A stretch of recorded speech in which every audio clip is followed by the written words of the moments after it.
Hi, Free Range Creatives. It's Lloyd Metcalf here in the shop. We're going to review the CXRCY that I've affectionately named Xerxes. Let's get to it. I won't waste your time. The CXRCY is a small benchtop lathe. It's not bad for the money.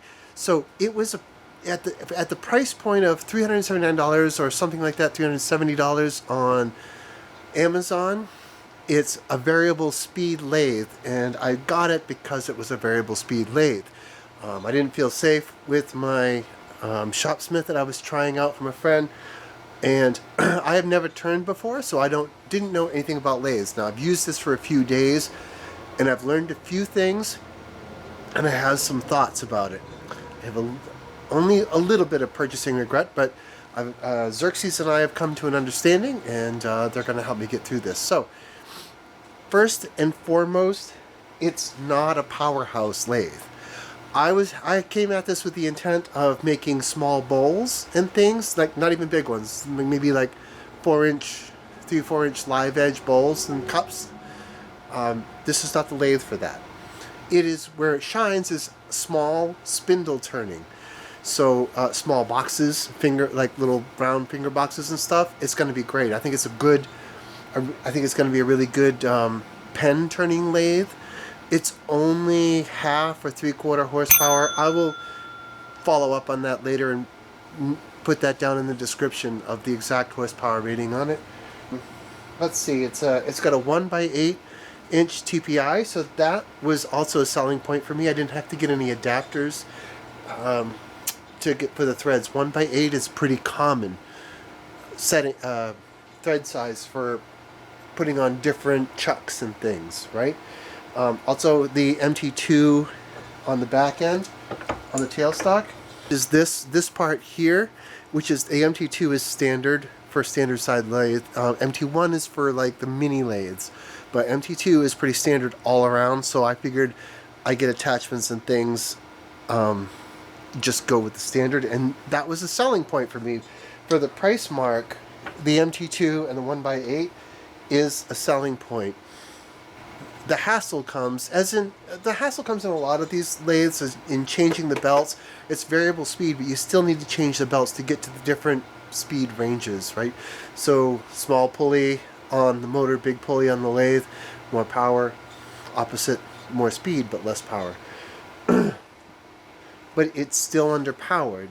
So essential to this lathe is sharp tools, and you've got to be on that, like, for real. You can do a lot more with this, and I'm sure any lathe, with sharp chisels. It really does make a difference. It makes a bigger difference than I thought. The carbide scrapers, which I initially thought I was going to be using a lot,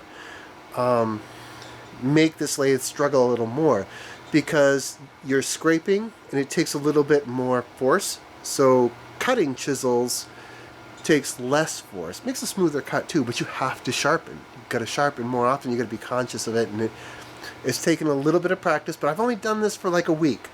So please take all of this with that grain of salt, that I'm not an experienced wood turner. I just grabbed it, watched a whole bunch of YouTube videos, and I'm learning how to do it. That being said, here's some of the other things. The tool rest is very short. It's not convenient. This is the only tool rest that comes with it, and it is 5 7/8 inches long, and that's it. It feels quite short when you're using it. Like, it takes some readjustment. Not a big deal, not a deal breaker, but a little bit of a pain. I would like to have had an option of a longer one, and I'm sure you can get add-ons for excuse me, for longer ones. One thing that I noticed with this lathe, when you turn it on, I don't know if you can see this, but that isn't exactly centered. And I've come to wish that piece and the same on the tail piece, I've come to wish that they had a handle on them. I know it sounds small and it sounds stupid, but it becomes a little more important when you're drilling out centers of stuff. which is where you really notice that this lathe is going to be underpowered, is when you're drilling out centered. But I don't want to talk bad about Xerxes, because, like I said, we've come to an agreement, Xerxes and I, and we're going to make this work. So for pens, for small boxes, for spindle turning, wands, like, I don't know, whatever floats your boat. If you're in at about this size, maybe a little bigger, but not huge, you're in good shape. I've even spindled down logs, and it does okay. But again, super sharp chisels and patience, because it does slow down. You have to just take off smaller bites at a time. So it's okay. For the price, I'm not too upset. And I hope this is helpful, but don't expect to do, this is like, it says it's like, I don't remember, you can do up to 8-inch, 10-inch bowls or something. Don't expect that. Don't ever expect that from this lathe, because it won't have the torque to turn those bowls around. When I ordered this off of Amazon, Amazon was not kind in its shipping. The box was destroyed when I got it. I'm actually surprised that the lathe survived in one piece. But the box was wrecked when it got here. So, and the chisels that it comes with are not a quality product, which is fine. I mean, you kind of expect that. I think these might be the ones that it came with. They don't hold an edge very well, but if you want to learn to sharpen, hey, have at these, because you can just wear them out and you're not out anything, right? Because why not? They're cheap. They came with it. But they were also floating around the package and getting smacked around on my lathe. So there was that. So if you're getting started and you want to do smalls, Xerxes would probably be fine for you. It took a lot of the intimidation out of lathes for me, because I was ready to be really intimidated, and maybe I would have been more intimidated by catches if I had like a 1.5 or 2 horsepower lathe. But I've sort of eased into it, and the catches are reminding me that I'm using my tools wrong and they're not sharp, But it's, for anybody starting out, don't worry. The catches are I mean, it's serious, but it's, if you're cautious and you're thinking about what you're doing and you approach the pieces with some common sense, it's not a giant deal. And with Xerxes here, a hard catch, I mean, you can pull the tool away, you still survive. Just keep tool rest first and then go into your work, right? That's the essentials of it, and keep it in the right place. I did get this 4-jaw chuck for Xerxes, and it's heavy. I mean, this is a beast, and it turns pretty good when it's on there. I have no complaints about that. So as far as that power goes, this is the VinWox woodworking chuck, and it was really affordable. I don't think, oh no, it does take a little bit of a dovetail piece, but I'll put a link to this down below too. This is really for the price, it's really been a pretty good chuck.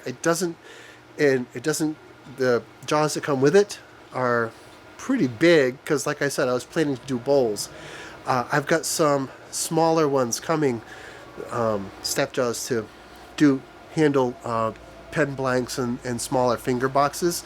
I'm looking forward to that. But even with this, I don't know how many pounds this is. Let's see. This set of jaws is just under 4 pounds, and it spins it around pretty good, and they hold on pretty tight. I kind of wish that I had an Allen wrench chuck instead of the geared chuck, but I mean, I'm still not upset by it. So if you're just starting out and you are price conscious, give Xerxes a try. However, I have discovered that for a couple $100 more, if you can hang on, save up just a little bit longer, for another couple $100, you can get a significantly more powered lathe with more torque that will do the balls and stuff for you, and also the smalls. And so just keep that in mind. It depends on what you want to do. I'll probably keep Xerxes, like I said, for pens and other small projects. And when I get ready to upgrade, I'll upgrade to something like a Rockler, or if I get really, if sales go really well, maybe a Jet. Who knows? But I've only done this for a week, right? So I just want to keep saying that because I don't want anybody to think that I'm trying to be a professional. But that's my review of the CXRCY. I hope it's helpful if you're thinking about picking one up. I don't completely regret it. I wish I had done a couple of different things differently, which is pay more attention to the horsepower rating primarily. That's the beef of it. But for small spindle work, this is great. It's great. So, in the variable speed has been far more useful than I thought. So I can turn it way down when I'm trying to drill in, but then without changing the belt, speed it up a little bit to rough some things out and then turn it back. And the variable speed really is super handy. And for the price point of the variable speed, it's hard to beat. So if you're doing spindle work, this is the place to be. All right, thanks for watching. You know, YouTube junk, subscribe, whatever. I'll see you next time.